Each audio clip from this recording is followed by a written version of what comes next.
Hi అండి, నమస్తే. Welcome to Rohini Krishna's world. ఈరోజు నేను నా గార్డెన్ చూపించబోతున్నాను. మొన్న నేను గుంటూరు నుంచి విత్తనాలు తెచ్చుకున్నాను చూపించా కదండి. ఆ విత్తనాలని ఈరోజు నేను నా గార్డెన్లో పెట్టుకోబోతున్నాను. అవి ఎలా పెట్టానో ఏంటో మీకు కూడా చూపిస్తాను. అంతలోకి నా గార్డెన్ ఒక లుక్ వేయండి. ఇది మా గార్డెన్లో సపోటా మొక్కని పెట్టి కూడా 3 years అవుతుంది. ఇది చూసారా ఎన్ని కాయలు ఉన్నాయో. నేను దీనికి ఎటువంటి కెమికల్ ఫుడ్స్ అవి ఏం పెట్టనండి. ఓన్లీ ఆర్గానిక్ వర్మీ కంపోస్ట్ అవి మాత్రమే ఇస్తాను. ఇట్లా నేను నా గార్డెన్ పైన అంతా రకరకాల డిజైన్తో డ్రాయింగ్ వేసుకున్నామండి. ఇవన్నీ మా బాబు వేశాడు. ఈ డిజైన్స్ అన్నీ మా వారు వేసారండి. 10 రోజులు టైం పట్టింది ఇవన్నీ వేసుకోవడానికి. 3 years అయిందండి ఇవన్నీ వేసి కూడా. వాళ్ళిద్దరికి డ్రాయింగ్ చాలా ఇష్టం, చాలా బాగా కూడా వేస్తారండి ఇవన్నీ. ఇది మా ఇంటి వెనకాలేనండి ఈ పొలం అంతా. వాళ్ళు కూడా వరి నాటడానికి మళ్ళీ స్టార్ట్ చేస్తారు. అన్ని దున్ని వాటర్ పెట్టేశారు. ఆ ఓపెన్గా ఉన్న ల్యాండ్లో ఏమో కూరగాయలు వేస్తారండి. పదండి ఇప్పుడు నా గార్డెన్లో నేనేమేమి పెట్టుకుంటున్నాను చూపిస్తాను. ఫస్ట్గా పాలకూర విత్తనాలండి ఇవి. ఈ ఆకుకూరలు పెట్టుకోవడానికి మనకి హైట్ తక్కువగా వెడల్పు ఎక్కువగా ఉన్న టబ్బులు అలాంటివి సెలెక్ట్ చేసుకోవాలండి. నేను అలాంటి టబ్లోనే ఫస్ట్ అన్ని వర్మీ కంపోస్టు మట్టి అన్నీ కలిపేసేసుకొని రెడీగా పెట్టుకున్నాను. ఇప్పుడు ఈ పాలకూర గింజలు ఏమిటంటే 1 అంగుళం వరకు ఇట్లా హోల్స్గా చేసుకొని మనం వాటిలో ఒక 4 గింజలు వేసుకొని మట్టి కవర్ చేయటమేనండి. అన్ని విత్తనాలు వేసేకూడదు, విత్తనాలు వేస్ట్ అవుతాయి మనకి.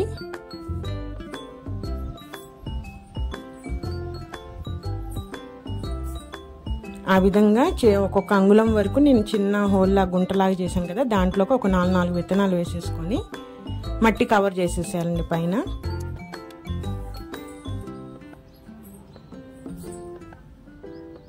ఒకసారి మట్టి అంతా కవర్ చేసేసుకొని పైన అంతా గట్టిగా అద్దుకుంటే ఇంకా మట్టి కదలదు. ఇప్పుడు నేను బీరకాయ విత్తనాలండి ఇవి 20 లీటర్స్ వాటర్ క్యాన్స్ మన బకెట్స్ ఉంటాయి కదా, నేను అలాంటివి తీసుకొని దీంట్లో కూడా మట్టి రెడీ చేసేసుకుంటున్నాను. ఈ బీరకాయ విత్తనాలు ఒకవైపు తెల్ల కొనలా కనిపిస్తుందండి, అటువైపు తిప్పి పెట్టుకోవాలి మనము. నేను బకెట్కి ఒక 3 విత్తనాలు పెడుతున్నాను. మంచిగా ఆరోగ్యంగా పెరిగిన వాటిని ఉంచేసి మిగతాయి తీసేస్తానండి. ఇంకా నేను ఇంకో 2వ బకెట్లో కూడా పెట్టుకుంటున్నాను. కనీసం ఒక 5-6 మొక్కలు ఉంటే కానీ మన ఇంటికి సరిపడా కూరగాయలు రావండి.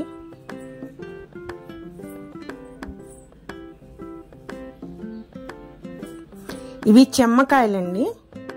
వీటిని కూడా నేను అంతే బకెట్కి 2 పెట్టుకుంటున్నాను. ఇవి తీగయి కాదు, మనకి పొదలాగా వస్తుంది, చెట్టుకాయలాగా అన్నమాట. ఇవి కూడా నేను 2 బకెట్లో పెట్టుకుంటున్నాను.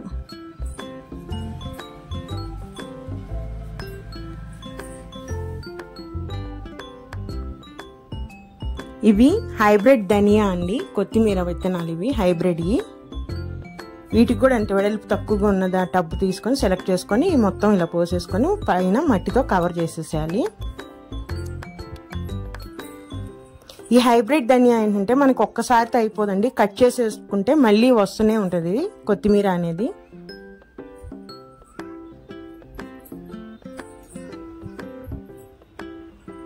అలా ఒక 4-5 సార్లు కట్ చేసుకున్న తర్వాత మనం తీసేయచ్చు. ఇవి బెండ విత్తనాలండి.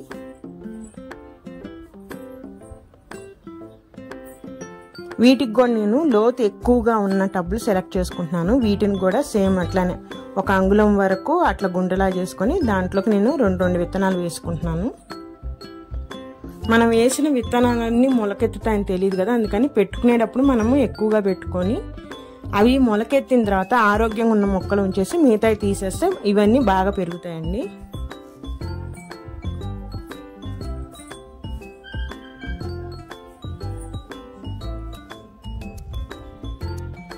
ఇవి కూడా నేను 3 టబ్బుల్లో పెట్టుకున్నానండి బెండకాయ విత్తనాలు అనేవి.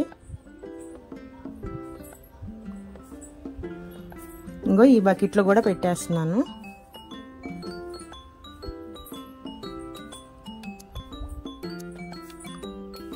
ఇట్లా మనం మధ్యలో ఆకుకూర పెంచుకుంటూ కూడా దాని చుట్టూ కూడా కూరగాయ ముక్కలు పెట్టుకోవచ్చండి. అదేమో బచ్చల కూర, నేను దాని చుట్టూ ఒకసారి తవ్వేసి దీంట్లో నేను బీన్స్ గింజలు పెట్టుకుంటున్నానండి. మరి ఇది తీగ బీన్సో మరి ఇట్లా బుషి బీన్సో తెలియదండి, చూద్దాం వచ్చిన తర్వాత.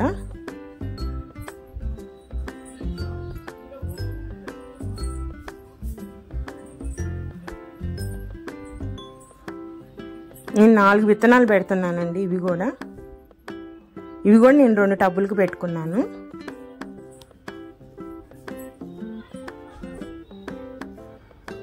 ఈ టబ్లో కూడా నేను ఇప్పుడు గోంగూర విత్తనాలు వేస్తున్నానండి. ఆ మధ్యలో అలా బాటిల్ కనిపిస్తుంది కదా, దాంట్లో నేను కిచెన్ వేస్ట్ వేసుకొని వాటర్ పోస్తూ ఉంటానండి. దాంట్లో వచ్చే రసం అంతా ఈ మొక్కలకి అంది బలం అందుతూ ఉంటుంది. ఇదిగోండి గోంగూర విత్తనాలు నేను ఇట్లా ఆ టబ్బులో ఆ బాటిల్ చుట్టూగా వేసేసుకొని పైన మట్టితో కవర్ చేసేస్తున్నానండి.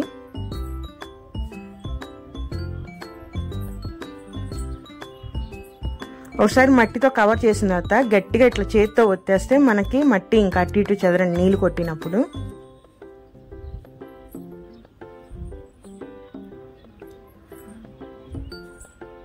ఇవి కాకర విత్తనాలండి. ఈ చిట్టి కాకర అని చెప్పారు, చూద్దాం వచ్చిన తర్వాత ఏ కాకర వస్తుందో.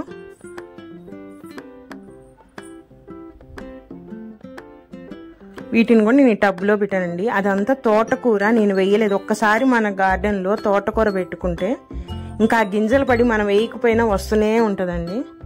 అదంతా తోటకూరే పక్కనే. నేను మొన్న పండిన గింజలు వచ్చినాయి కాకరకాయ పెట్టుకున్నా అని చెప్పాను కండి, చూడండి జర్మినేట్ అయింది అది.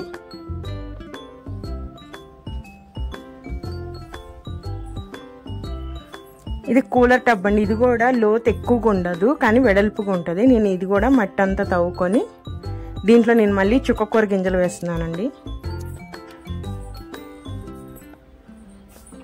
ఆకుకూరలకి ఇలాంటి కూలర్ టబ్లు ఇవైతే బాగా ఉంటాయి, లోతు ఎక్కువ అవసరం లేదు వాటికి. ఇదిగోండి చుక్కకూర గింజలు.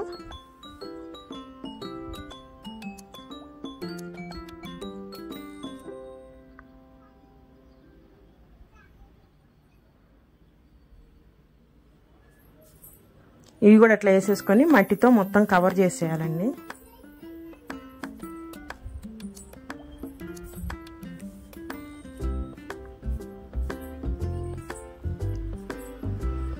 ఇవే కాకుండా మనం రెగ్యులర్గా వాడుకునే టమాటా, వంకాయ, పచ్చిమిర్చి ఇవన్నీ ఉంటాయి కదా, ఇవి ఆల్రెడీ నా దగ్గర ఉన్నాయి. అందుకని నేను గింజలు తీసుకురాలేదు. నా దగ్గర ఉన్న గింజలతోనే, అంటే నా దగ్గర వచ్చిన కాయలనే నేను గింజలుగా తయారు చేసుకొని మళ్ళీ అవే నారు పోసుకుంటానండి.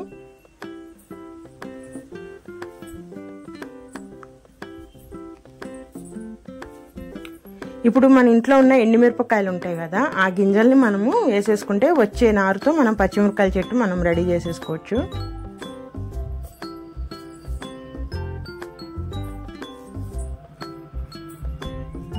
వాటిని కూడా వేసేసి ఇట్లా మట్టితో కవర్ చేసేయాలండి.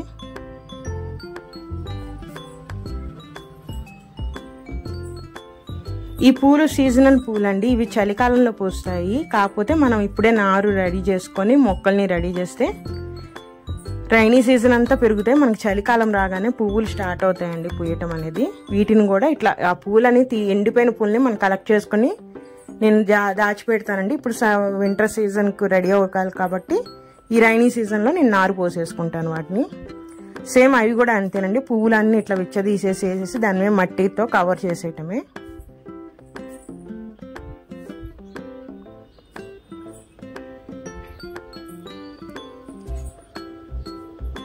ఇవన్నీ నారండి. నాకు ఏవైతే గింజలు దొరకలేదో వాటిని మాకు ఇక్కడ నుంచి ఒక 20 కిలోమీటర్స్ ఉంటుందండి నర్సరీ. అక్కడికి వెళ్ళి నేను నారు కొనుక్కొచ్చుకున్నాను. ఇది చెట్టు చిక్కుడు.